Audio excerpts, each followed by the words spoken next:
과연 럭셔리란 무엇일까요? 럭셔리는 여러 가지 의미로 해석됩니다. 호화스러움, 사치, 때로는 잉여를 뜻하기도 하죠. 19세기 영국의 작가 오스카 와일드는 우리는 우리에게 불필요한 것이 최상의 필수품인 시대에 살고 있다라며 럭셔리를 정의하기도 했습니다. 정확하게 매일매일 오차없이 떨어지는 스마트폰의 시계 대신 오래전 방식으로 굴러가는 기계식 시계가 우리의 관심을 끄는 것과 똑같은 이치인 거죠. 그렇다면 아메리칸 머슬카, 이 카마로 SS가 존재하는 이유는 어쩌면 그 럭셔리라는 가치에 가장 밀접하게 닿아 있는 것일지도 모르겠습니다.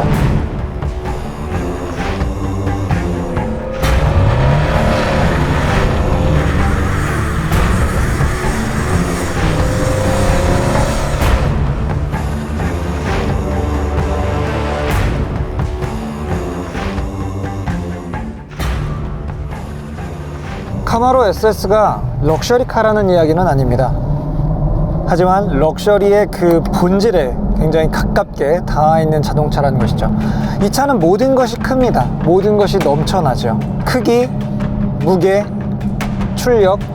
하지만 그 모든 지나침, 잉여, 차고 넘침이 그 끝에 있는 한계를 다 끌어내 쓰기 위해서 존재하는 것은 아닙니다. 오히려 그렇게 큰 한계 범위 안에서 조금씩 그 능력을 끌어냈을 때 이 차는 비로소 가장 재미있는 영역으로 들어갈 수 있게 되는 거죠.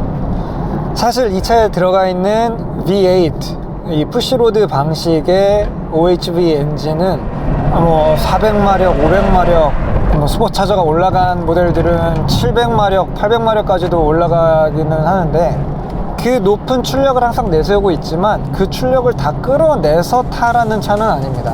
진짜 이 머스카의 운전 재미는 450마력짜리 엔진을 가지고 한 150마력에서 200마력 정도만 살짝 꺼냈을 때 그때 느껴지는 어떤 여유로움, 저회전에서의 어떤 풍부한 토크, 이런 부분들에 있는 것이죠.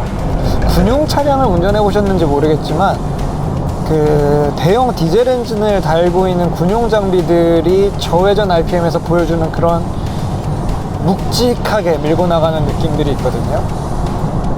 딱 이런 느낌이에요. 정작 그 모든 출력을 다 끌어내서 달리려고 할 때에는 뭔가 좀 밸런스가 깨지는 그런 느낌들을 쉽게 받을 수가 있거든요. 이 카마로 SS를 통해서 사실 저는 10단 기어라는 변속기를 처음 만나보게 됐어요. 말로만 듣던 10단 변속기, 사실 굉장히 궁금하긴 했었거든요. 실제 이 가장 높은 단수, 이렇게 좀 항속으로 부드럽게 주행할 때 걸리는 최고 단수의 기어비로는 기존 기어의 8단 기어와 거의 차이가 나지 않습니다. 100km로 달릴 때 걸리는 RPM 위치가 기존 8단보다 10단이라고 해서 더 많이 내려가지 않는다라는 거죠. 그럼 도대체 10단 변속기를 왜 썼을까 하는 물음표가 머릿속을 가득 채우게 되는데요. 10단 진짜 필요한 걸까?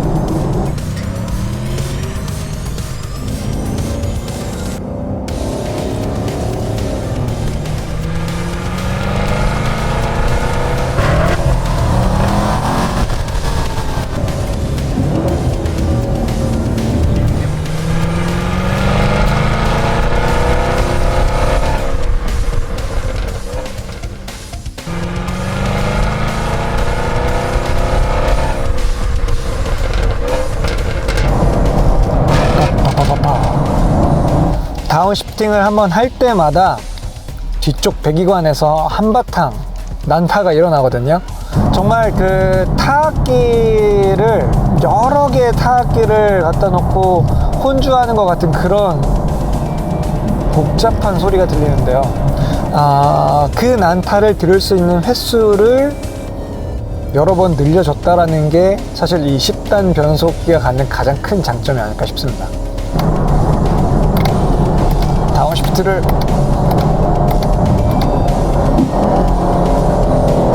이렇게나 많이 내려야 돼요. 아직 하나가 더 남았죠. 한 가지 아이러니한 점은 을의 어떤 스포츠카든지 RPM을 레드라인까지 다 쥐어짜면서 달릴 때 어떤 카타르시스가 느껴지기 쉬운데요. 이 차 같은 경우에는 오히려 RPM이 높아지는 것보다는 중속 영역 한 3000, 3500 RPM 혹은 그거보다 조금 더 낮은 영역에서 운전할 때, 그 영역에서 풀 스로틀 할 때 그때의 느낌이 제법 짜릿해요. 그리고 굳이 RPM을 5자, 6자 있는 데까지 끌어올리기 전에 시프트업을 한다고 해도 그 재미가 계속 유지가 됩니다. 자, 여러분들이 투어 모드나 스포츠 모드에서 주행 중이라고 해도 이렇게 급가속을 위해 스로틀을 끝까지 밟는 순간 변속기의 변속 프로그램 자체가 퍼포먼스 시프트라는 말 그대로 트랙 모드에서 해당되는 가장 공격적인 형태의 시프팅 타이밍으로 변화하게 됩니다. 그래서 오히려 이런 그 급가속의 재미는 오토 모드에서 놓고 자동 변속으로 돕는 것보다는 매뉴얼로 변속을 한 다음에 특정 기어 단수에서 꾸준하게 밀어주는 이 저 RPM에서부터 중속 영역대까지 묵직하게 끌고 나가는 듯한 이런 느낌의 가속감이 훨씬 이 차를 재밌게 타기에는 잘 어울리는 요소입니다.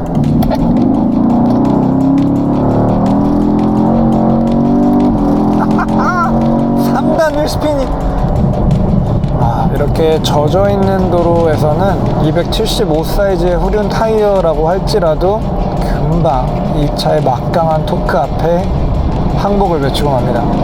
고출력 후륜 구동 차량들이 이렇게 순간적으로 이 후륜에 슬립이 일어나게 되면 운전자가 굉장히 좀 당황할 수밖에 없습니다. 차가 급격히 머리를 흔드는 그런 상황이 생길 수 있으니까요. 하지만 카마로는 2.8m가 넘는 이 휠베이스, 그리고 아주 타이트한 조향비를 가지고 있기 때문에 뒤쪽이 흔들리는 데에도 이 정도?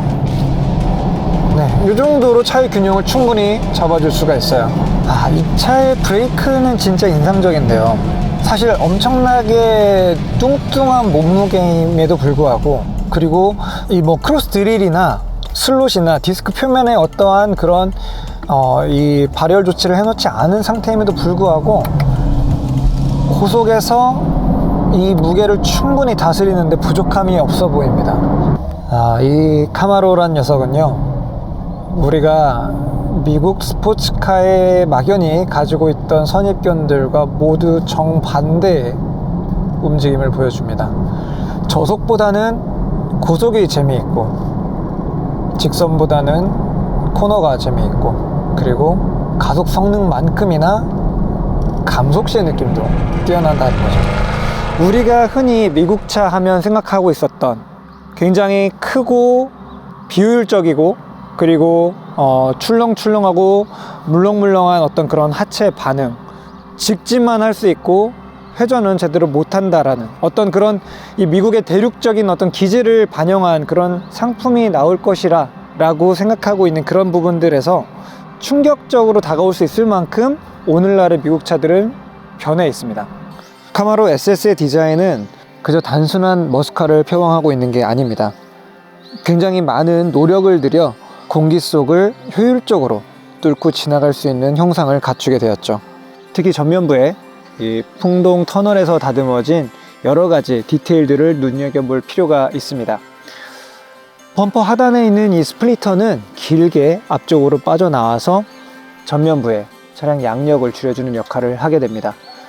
타이어의 앞쪽에는 타이어 폭보다 훨씬 더 넓은 타이어 댐이 추가적으로 내려오면서 타이어 트레드 패턴 주변에서 발생되는 와류를 줄여주는 역할을 하게 되죠.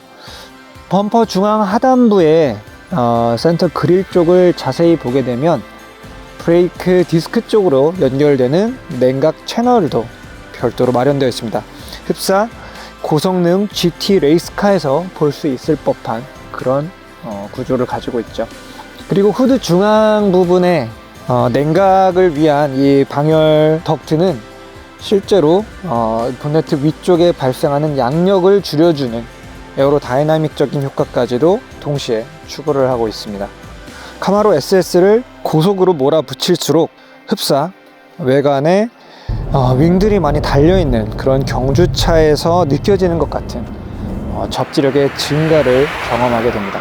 속도계 바늘이 200을 넘어 300까지 도달하는 그 과정에서도 운전자는 점점점 큰 자신감을 갖게 되는 것이죠.